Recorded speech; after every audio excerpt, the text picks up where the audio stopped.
예, 안녕하세요. 오늘부터는 정책학입니다. 정책학은 말 그대로 정치하고 어떤 전문 합리성이 결합된 학문이에요.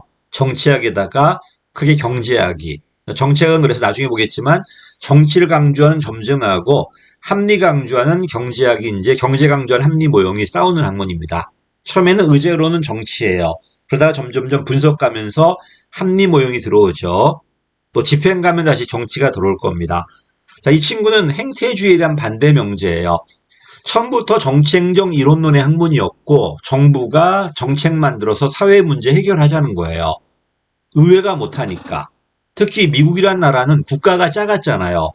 국가가 뭘 하는가는 우리 행복에 큰 영향을 주지 않았어. 근데 어느 순간부터 국가가 커지기 시작해요.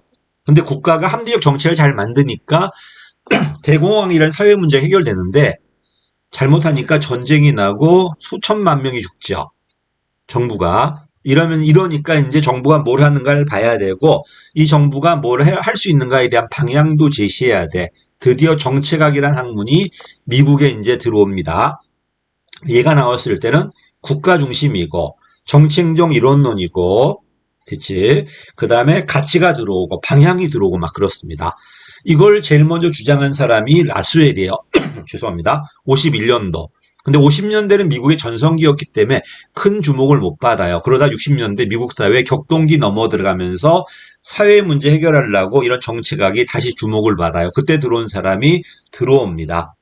그래서 라스웰과 드로우 비교한 게 제일 먼저일 겁니다. 그래서 정책학은 흐름이야. 의제론, 결정론, 집행론, 평가론인데 의제론은 정치 요소가 왕창 들어오고 결정론은 처음엔 정치가 분석론 들어가면서 합리 요소가 집행론은 다시 정치 요소가 그다음 평가론은 다시 통계학이나 합리 요소가 많이 들어와요. 흘러 들어갈 겁니다. 내가 지금 어디 서 있는가를 봐야 돼. 의제론에 서 있는지, 결정론인지, 집행론인지, 평가론인지, 어느 단계인지, 가치 단계인지, 사실 단계인지, 문제 단계인지, 대안 단계인지, 어디 단계에 서 있는지를 잘 봐야 됩니다. 가겠습니다. 자, 드로우가 제일 먼저 말하는 게 아니라 라스웰이 제일 먼저 말합니다. 정책지향 51년도 논문이에요. 정책지향. 이걸 통해서 사회 문제를 해결하자는 겁니다. 미국이란 나라가 작았기 때문에 미국 국가란 연방정부가 우리 삶에 큰 영향을 주지 않았는데 갑자기 커지기 시작해요. 이 연방정부가 어떤 정책을 만드냐에 따라서 미국 국민의 행복이 달라진단 말이에요. 이러니까 도대체 뭘 하는가, 정부의 정책 과정도 봐야 되고, 이런 과정에 필요한 지식이 뭔가도 제시해야 됩니다. 이러면서, 라스웰이 정책지향이라는 논문을 51년도 제시합니다. 그치? 근데 별로 주목을 못 받았다고 그랬죠. 그러다가 60년대 말에 드로우에 의해서 다시 올라올 겁니다. 그때는 행태주의가 끝나고 후기 행태주의, 신행정론의 시대예요. 그때 사회 문제는 흑인과 백인의 빈부격차 문제라든지 뭐 세대 갈등 문제 같은 거니까. 자, 이거는 틀렸습니다. 학자가 틀렸네요. 자, 라스웰은 사회 문제를 해결해야 돼. 방향이나 이걸 제시해야 된단 말입니다. 가치가 들어옵니다. 가치를 제외하지 않은 건 사이몬이잖아요. 행태주의. 그래서 가치 분석을 제외하자 논리 실증주의 근거해서 이건 행태주의 사이몬이고요. 라스웰은 그렇지 않습니다. 방향 제시해야 되기 때문에 가치가 들어옵니다. 근데 웃긴 건 라스웰과 사이몬이 동문이야. 한 사람은 가치도 연구하자, 한 사람은 사실만 연구하자 이런 말을 합니다. 이거는 틀렸습니다. 36번입니다. 라스웰은요, 정부 정책을 바람직하게 하기 위해서는 실제 뭘 하나 봐야 돼요. 그래서 라스웰이 가치 강조하고 규범 처방 강조했다고 해서 과학을 없앤 거 아닙니다. 실제 뭐 하나를 봐야 돼. 이게 과정에 관한 지식이야. 실증적이고 경험적인 지식이야. 그리고 이 과정에 필요한 지식을 경제학에서 많이 도입해요. 됐죠? 그래서 필요한 지식도 중요하지만 과정 지식도 중요해요. 실제 뭘 하는 줄 알아야 될 거니까요. 그래서 과정에 관한 지식과 필요한 지식이 다 중요합니다. 과정에 관한 지식이 실증적이고 경험적인 지식, 필요한 지식이 규범적인 지식이에요. 이거는 틀렸습니다. 37번입니다. 라스웰은요, 사회 문제가 막 덩어리 복합이야. 어디가 정치고 어디가 경제인데, 어디가 사회인데, 구별이 안 돼요. 이러니까 다양한 학문이 다 들어옵니다. 그래서 거시적이고, 사회 전체적 시각에서 또 맥락적으로 봐야 되고, 범학문적이야. 라스웰은 거시적이다, 맥락적이다, 범학문적이다, 방법론상 다양성이라는 거야. 왜? 정치, 경제, 사회가 막 섞여 있으니까요. 그래서 어쨌든 정책의 의사결정은 사회 과정의 부분이라는 건 여러 사회 문제가 얽혀 있다는 거고요. 이러니까 경제학, 사회학, 법학 다 들어온다는 겁니다. 특히 경제학을 많이 갖고 들어와요. 다양한 연구 방법을 사용하는 것이 바람직하다. 이건 맞는 말이네요. 자, 38번 틀렸죠. 행태주의 시대에는 별로 주목을 못 받아요. 왜? 사실만 연구하고 과학만 했잖아, 걔네들은. 이게 물러나고 후기 행태주의 시대에 신행정론 때 정책학이 다시 부활합니다. 그때는 들어오죠. 그래서 행태주의 태조가 맞습니다. 후기 행태주의 도래로 다시 등장합니다. 그래서 이걸 퇴조를 하기 위해서는 후기를 빼버리든지 아니면 후기 행태주의 등장이라고 바꿔주든지 그렇게 바꿔야 되겠네. 이건 틀렸습니다. 39번입니다. 정책은 계속 말했지만 정치가 있고 뒤에는 경제도 있어요. 협상의 산물이면서 합리적 분석의 대상이야. 원래 미국은 공적 영역은 정치의 산물이었어요. 근데 이 정치로 해결하기 힘든 복잡한 문제가 들어오니까 이런 합리 모형이 왕창 들어온단 말입니다. 합리적이면서 동시에 협상이다. 합리 강조하는 게 합리 모형이고 협상 강조하는 건 점증 모형이잖아. 이 두 가지 합쳐지는 혼합 모형도 있고요. 나중에 배우겠지, 이건 맞는 말이다.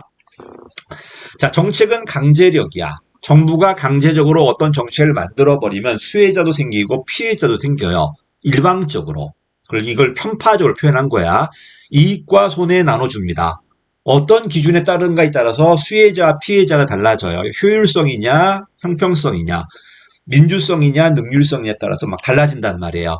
이러니까 갈등이 나타날 수밖에 없습니다. 나중에 정책 대안의 기준으로 노능 효용대로 배울 겁니다. 노력, 능률, 효과, 형평, 대응 이런 식으로 갈등이 나타납니다.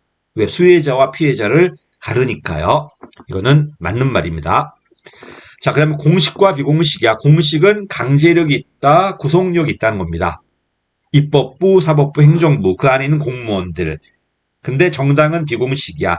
이익단체도 비공식이야. 언론이나 여론도 비공식이야.